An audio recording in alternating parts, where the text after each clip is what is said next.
G. చెప్పండి. So ఈ సినిమాలో నేను చూసినంత వరకు, నేను విన్న కథ ప్రకారం కూడా చాలా హార్స్ రైడింగ్లు, చాలా చేజింగ్లు, చాలా యాక్షన్ సీక్వెన్సెస్ ఇవన్నీ ఉన్నాయి కదా. సో దానికోసం ఎలా ప్రిపేర్ అయ్యారు?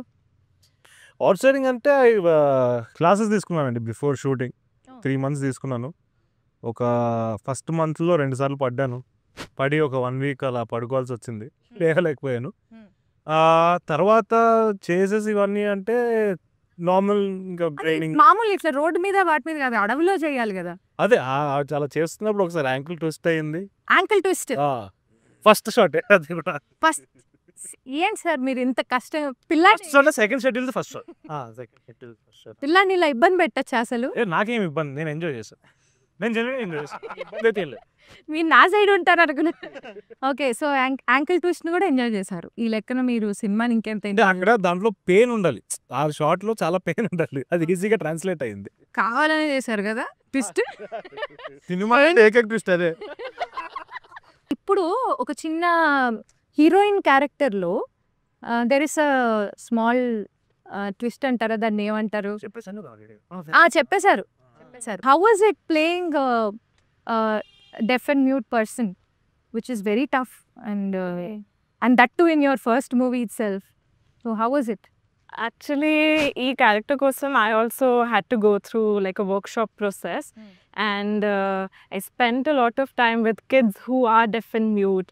So I got to observe a lot the silence, and it was not just about acting, it was a whole new communication skill that I was learning. True. And again, it was not just me, but he also had to like learn. Yeah, because we are playing Mowgli and Jasmine. Yeah. అదే అందరికీ నా గురించి అనుకుంటున్నాడు, వీళ్ళిద్దరు గురించి అని. మీరు workshop తీసుకున్నారా సైన్ లాంగ్వేజ్ మీద? చూస్తూ ఉన్నాం మేము. అది ఈవిడేం నేర్పిస్తే అదే వచ్చింది. బేసిక్ గా లొకేషన్ మేనేజర్, లొకేషన్ మేనేజర్ కదా, ఈవిడేం చెప్తే అదే వస్తుంది నాకు. అవును, పెద్ద రాకపోయినా కూడా బికాజ్ అంతకు ముందు తెలియదు కాబట్టి. బట్ దీని అర్థం ఏంటి? హాయ్. ఏం లేదు, It's like a hello. This is hello in proper hello in sign Yeah, language. yeah. It was Yeah, it was very challenging again with my first debut film. And as actors, we are always trained to like listen and react. And here I had to completely switch it off. And there was this small trick that I used to apply before going on sets, that basically you shut your ears. So you listen you listen the silence. So that is what people who are deaf and mute go. That's the normal that they hear. So very different world, and for me also a very different aspect of looking towards the world. That expressing love doesn't always needs language or words to express. So that was a very beautiful experience for me. Nice. మాకోసం ఎన్నో ఒకటి 2 words చెప్తారా sign language? నేను చెప్తా. ఇది hello, ఇది thank you. Okay. And అంతే, నాకు వచ్చింది హలో థ్యాంక్ యూ మాత్రమే మనకు వచ్చింది. ఐ లవ్ యూ కి I love you very simple. Oh like that. Okay.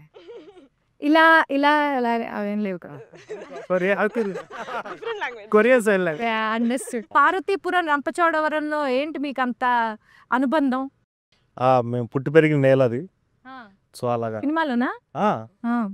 ఇప్పుడు క్యారెక్టర్ మాట్లాడుతుంది. ఇప్పుడు క్యారెక్టర్ మాట్లాడుతుంది, మోగ్లీ మాట్లాడుతున్నారు. మాకు చెప్పరా? నేను ఇంకా సుమక్క వాళ్ళ అక్కడి నుంచి వచ్చారా మీకు? కాదు. బట్ లైక్ రంపచోడవరంతో చాలా మంచి కనెక్షన్ ఉంది. ఎందుకంటే రంపచోడవరం అక్కడే we shot most of the film. Almost ఒక 60% వరకు అక్కడే 50 days అక్కడే జరిగింది. ఇంకా అది ఒక సెకండ్ హోమ్ లాగా అయిపోయింది. ఎందుకంటే ఒక లాడ్జ్లో అక్కడ మేము అందరం ఒక బిగ్ బాస్ హౌస్ లాగా ఒక సెటప్. పొద్దున్న అయితే అక్కడి నుంచి అందరం బయలుదేరడం, రిటర్న్ రావడం మళ్ళీ అక్కడికే. And it was a crazy experience. ఇంక రంపచోడవరంలో ఏ కార్నర్ లో ఏముందనే చెప్పేస్తా. మీ యాంకిల్ ట్విస్ట్ అయింది ఎక్కడ? అది యాంకిల్ ట్విస్ట్ అక్కడ ఒక రంపచోడవరంలో ఊరు చివర ఒక కొండ ఉంటుంది. ఆ కొండ కింద ఒక చెట్టు ఉంటుంది. ఆ చెట్టు దగ్గర. సో సందీప్ గారు, ఈ మూవీలో రమామారుతి గారు డిఓపి కదా, ఆయన గురించి ఒక 4 ముక్కలు.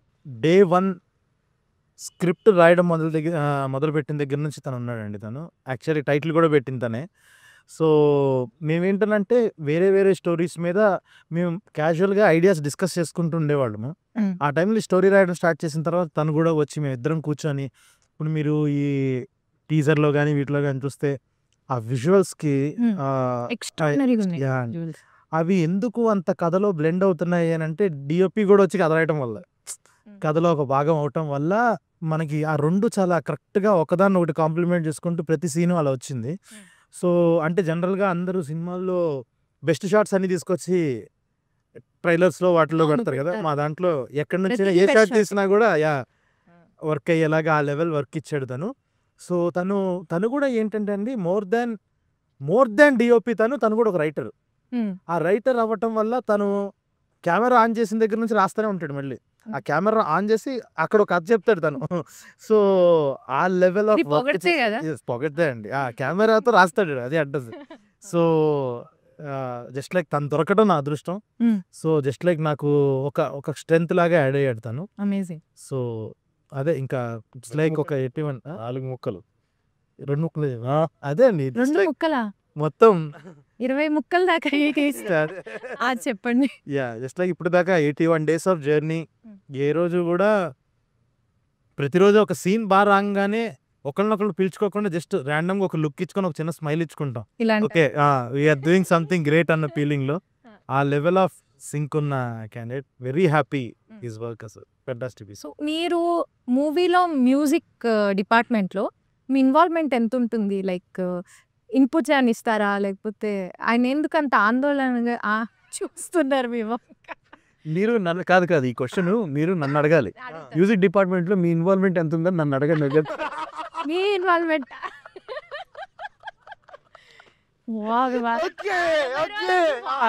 లేదా మీరు అడిగే కాదు కదా, మీరు అడిగిన క్వశ్చన్ తప్పు కాదు, కొంచెం డైరెక్షన్ మార్చాలా? మీ ఇన్వాల్వ్మెంట్ ఎంత ఉందండి ఈ సినిమా మ్యూజిక్ లో? లక్కీగా అండి మా ఇద్దరికి ఉన్న ర్యాపో వల్ల నేను బాగానే ఇన్పుట్స్ ఇవ్వగలిగానండి. అంటే అది మా కాంబినేషన్, మా అండర్స్టాండింగ్ అది. సో ఎప్పటికప్పుడు నాకు వచ్చిన ఐడియాలు ఇన్పుట్స్ అన్ని కూడా యాక్సెప్ట్ చేస్తున్నాడు ఫస్ట్ నుంచి. అంతే కదా. అంతే. అండ్ ఇక్కడ కూడా మీరే డైరెక్ట్ చేస్తున్నారు ఏంటైనా? బట్ జోక్స్ అపార్ట్, తనకి బేసిక్గా ఇప్పుడు చెప్పాలండి, మ్యూజిక్ అంటే తన ప్రాణం అండి. అది ఇట్స్ ఈవెన్ చాలా చాలా ఇష్టం అని చెప్పినా it will be an understatement. Because తన మ్యూజిక్ అంటే చాలా చాలా ఇష్టం. వరల్డ్ మ్యూజిక్ పేరోస్ పుట్టే బర్త్డే June 21st, మనోడి బర్త్డే June 21st, అది వరల్డ్ మ్యూజిక్ డే. అదొక కోఇన్సిడెన్స్. బట్ మ్యూజిక్ అంటే పిచ్చి. సో కలిసినప్పుడు మేము సినిమాకి పని చేయకపోతున్నా తనకు మాకు ఇష్టమైన పాటలు మేము వింటూ ఈ పాటలు ఈ లైన్ ఇది వచ్చినప్పుడు అది. సో ఇక పాటల గురించి డిస్కషను, తన మ్యూజిక్ మీద ఇష్టంతో ఆటోమేటిక్ నీకు ఒక దాంట్లో అంత ఇన్వెస్ట్ అయి ఉన్నప్పుడు మనం దాని గురించి ఇది ఎలా చేద్దాం అని have so many ideas naturally. So అలాగా ఫస్ట్ నుంచి ఇద్దరికి కూడా సో మెనీ ఐడియాస్. అసలు ఇట్ సైడ్ నుంచి ఇట్స్ బోత్ సైడ్స్ ఐడియాస్. ఇలా బౌన్సింగ్ టు అండ్ ఫ్రో మొత్తం షేరింగ్ ఐడియాస్ ఇదంతా ఎప్పుడు ఉంటుంది ఇప్పటికీ కూడా. ఆ సాంగ్స్ అయినా రీ రికార్డింగ్ అయినా. సో అది ఒక విషయంలో హ్యాపీ ఏంటంటే ఆ మొత్తం అదంతా కూడా కన్స్ట్రక్టివ్గానే ఉపయోగపడింది ఎప్పుడు మాకు. ఎప్పుడు ఏదో వర్క్ ప్రాసెస్కి ఎప్పుడు హిండ్రన్స్ అవ్వలే. అది ఇన్ఫ్యాక్ట్ సినిమాకి ఇంకా హెల్ప్ అయింది.